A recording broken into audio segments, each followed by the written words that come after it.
What if I told you that the unconditional love you feel from your dog is actually God's love being reflected through their eyes? And to take it a little further, what if I told you that the deep unconditional love you share together with your dog is actually God loving you both through each other? How does hearing that make you feel? Does it feel like something unfamiliar?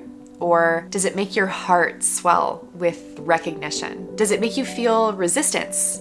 Or do you find yourself leaning in and wanting to hear more? Does it feel a little unsettling because you're resisting something that challenges what you believe to be true? Or does it feel unsettling because it's awakening something deep within you that you've always known but haven't quite had the opportunity to explore yet? These are the questions that one of the most powerful series of pet loss grief books I've ever read invited me to ask myself. The Jack McAfghan Pet Loss Trilogy, channeled through and written by Kate McGahan. The Jack McAfghan Trilogy didn't just help me through pet loss grief, it helped me begin to understand the deeper meaning of life, of death, and the divine everlasting connection between us and our dogs. So if you're ready for something that goes a little deeper than simply acknowledging your pain, something that transforms your grief into a portal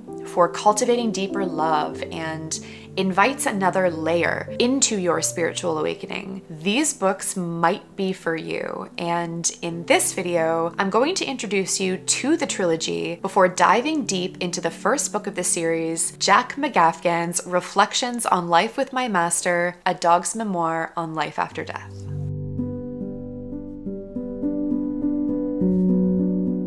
So before we get into what the first book of the trilogy is about, I'm just going to get nice and cozy here. I just want to give you guys kind of a high-level overview of the trilogy itself to help you get your bearings with the series. Kate McGahan has actually written 7 books total that pertain to pet loss grief specifically, and I'm going to cover them all in time, but the trilogy itself consists of a collection of 3 of the first ones. It starts with Jack McAfghan's Reflections on Life with My Master, a dog's memoir on life after death, which Kate commonly refers to as just simply Reflections in her later books, and this is the book we're going to be exploring today in this video. The second book is a really tiny little book called Jack McAfghan's The Lizard from Rainbow Bridge, a true tale of an unexpected angel, and the third book is called Jack McAfghan's Return from Rainbow Bridge, an afterlife story of loss, love, and renewal.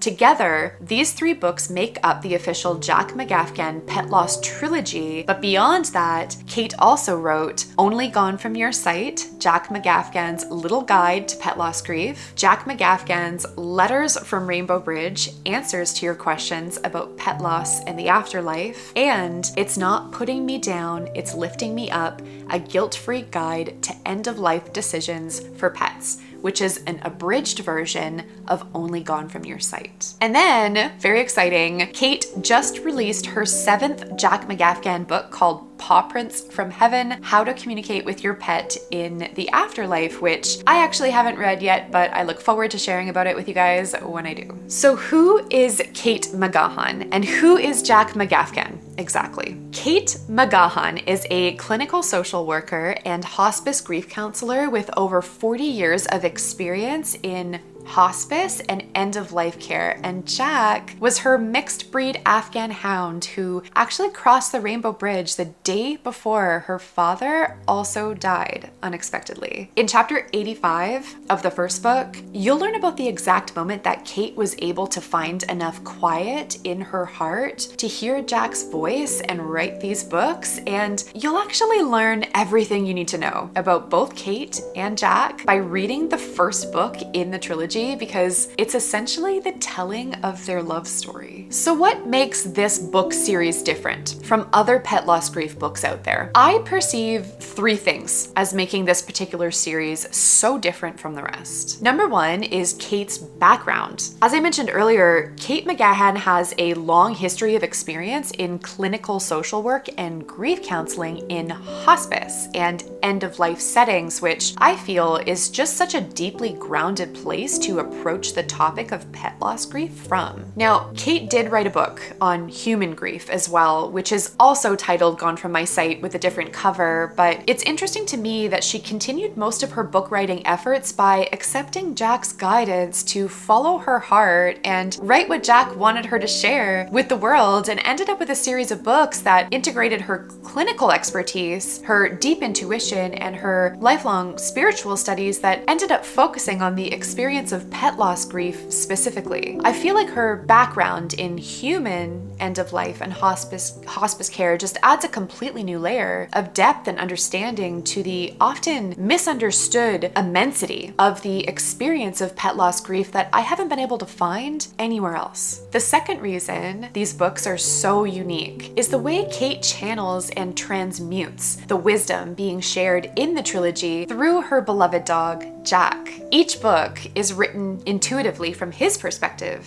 through his eyes, his thoughts, and his observations. And if you're open and receptive to the even deeper underlying spiritual message that reveals itself towards the end of the first book in the trilogy, you'll realize that this is a much more intentional and profound choice than you'd think. And the third reason I think makes the Jack McAfghan Pet Loss Grief series so unique and so valuable is that they don't just validate your grief, but they guide you through it and beyond it into the possibility of true healing. It is intensely spiritual without being the least bit dogmatic or going too hard with religious or even spiritual language, which makes it so that it's not at all off-putting to those who can still benefit from the lessons but maybe aren't currently on any kind of spiritual path at the moment. However, Jack and Kate do sprinkle these little seeds of faith throughout the pages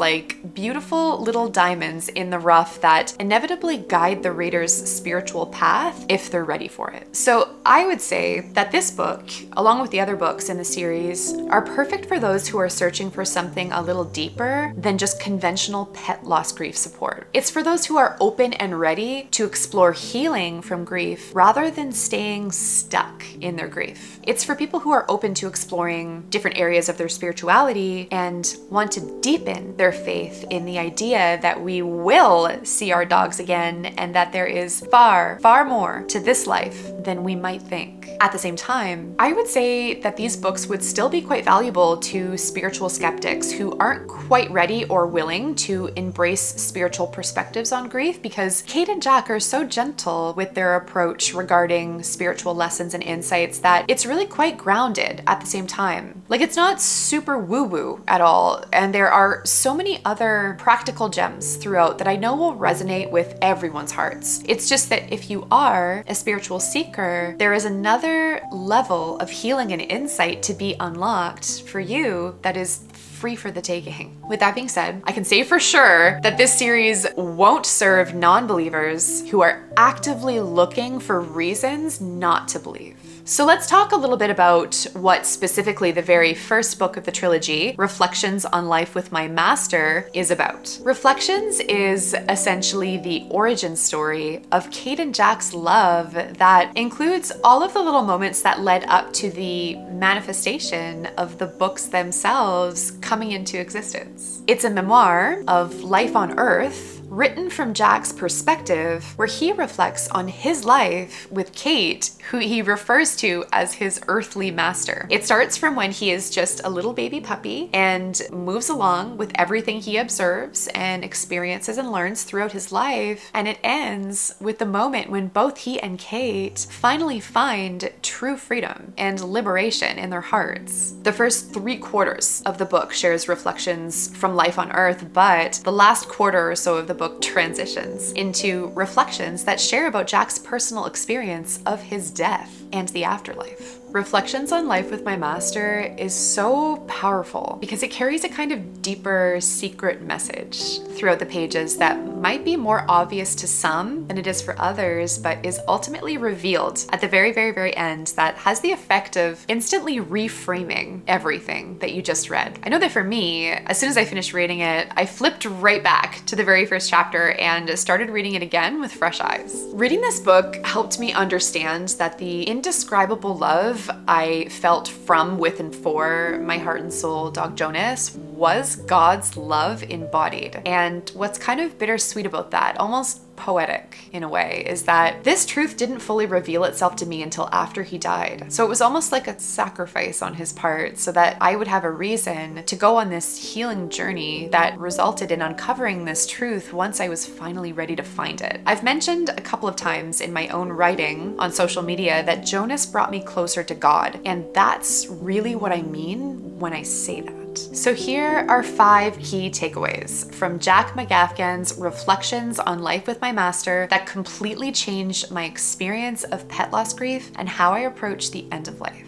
Lesson number 1. Our dogs are here to help us recognize the love of God that exists within all of us. You'll learn all about this towards the very end of the first book, where all is revealed to you if you're ready to hear it. A quote from Jack that really lit the fire for me with all of this was when he said, "God sends us to you so that you can learn how much He loves you too. He sees you through our eyes and feels you through our hearts, and in this He rejoices. When we love you, He is loving you. By loving us, you love Him too." Lesson number 2, love is an energy that cannot die. This message is woven in and repeated throughout the entire book, but on page 166, Jack tells us that life goes on and something is always turning into something else. He says, "I now know this for sure. Love is all there is, and love never dies. Love is energy, and energy does not die. It cannot die." Einstein himself would tell you that it is a proven scientific fact. If it's energy, it must live, although sometimes it changes form. More than anything, this concept is what helped me reframe grief as a shift, not a loss. It should actually be called pet shift grief. Of special note is the chapter where Jack describes the process of transforming from water into a hybrid of light and vapor, allowing him to cross the rainbow bridge. It's one of the most beautiful things I have ever read in my life. Lesson number 3, death isn't going to sleep, it's waking up. We have it all backwards. This lesson is so deeply profound and is actually further extrapolated in the book Return from Rainbow Bridge, and distilled down from there even further in the book It's Not Putting Me Down, It's Lifting Me Up. But during Jack's transition, he straight up says, "Love does not sleep. I am not dead. I am awake." He then goes on to explain how death is more than life. Humans put their animals to sleep when it's really waking them up. Everybody has it all backwards. And when he says that everyone has it all backwards, it reminds me of how the word dog is God, spelled backwards. Lesson number 4, we must find the courage to heal our grief, to truly set ourselves and our dogs free. This part of the book that touches on this lesson is really going to resonate with readers who feel deeply stuck in their grief and are struggling with moving beyond it by holding on too tightly and not being able to come to terms with concepts like acceptance and letting go. The part where Kate finally realizes that her attachments are keeping both her and Jack from experiencing true freedom is the permission slip you might be looking for to release your guilt and deepen your faith in the knowing that letting go doesn't mean saying goodbye. And lesson number 5, reuniting is inevitable, because whatever you believe to be true is what is true. At the beginning of the book, in the introduction, Jack goes over a bit of a disclaimer where he explains that his personal experience may not be true for everyone, but he shares that what he's come to learn is that whatever we believe to be true is what is true. And then he shares that he loves his truth and he has loved living it. I personally struggle a lot with living my truth in the world, outside of pugs and dogs and animals and pet loss grief because I'm scared of confrontation and of not being accepted for who I truly am. And I don't like to argue with people, so standing boldly in a truth that I love living is a lifelong practice for me, and even talking openly about my growing faith in my understanding of God is very uncomfortable for me because I fear skeptics and non-believers trying to falsify my beliefs and bring me down. But isn't it kind of interesting to think that if you truly believe that you will see your dog and your loved ones again, you will. And then if you don't believe you'll see them again, then you won't. In what way do you want to deepen your convictions? Okay, so I know that this book review was pretty thorough, and my hope is that you're able to take something of value away from it without even having to read the book at all. But here's the reason why you should read the book yourself rather than just taking my word for it. The things I shared in this video are only a fraction of the little gems of wisdom shared throughout it, and because I'm primarily honed in on the very specific topic of death and dying and grief, it's important to know that there are a ton of lessons that I didn't share in this video that live in the first part of the book and are focused more in this realm here on Earth before Jack transitions. He shares all of these unique insights and reflections on dog training and work-life balance and romantic relationships and self-worth and mental health and physical health and rebuilding from rock bottom when everything falls down around you, and all of these real-life issues that Jack was present for in Kate's life and that they navigated on their journey together before he went to the Rainbow Bridge. Also, if you're interested in reading the full trilogy or any other of Jack and Kate's books, I would highly recommend starting with Reflections, if anything, so that you can meet Lizard, who becomes the way shower in the second book, The Lizard from Rainbow Bridge, A True Tale of an Unexpected Angel, which I'll be reviewing in the next video of this book review series here on YouTube. So I'll leave the links for each of these books in the description below if you're interested in ordering them and reading them for yourself. I would love to know if you've read or even heard of this series of pet loss grief books before, or if you've discovered any particular books on pet loss grief or just grief generally that have either comforted your heart or completely changed your perspective on life and death entirely. If you have, definitely let me know in the comments below.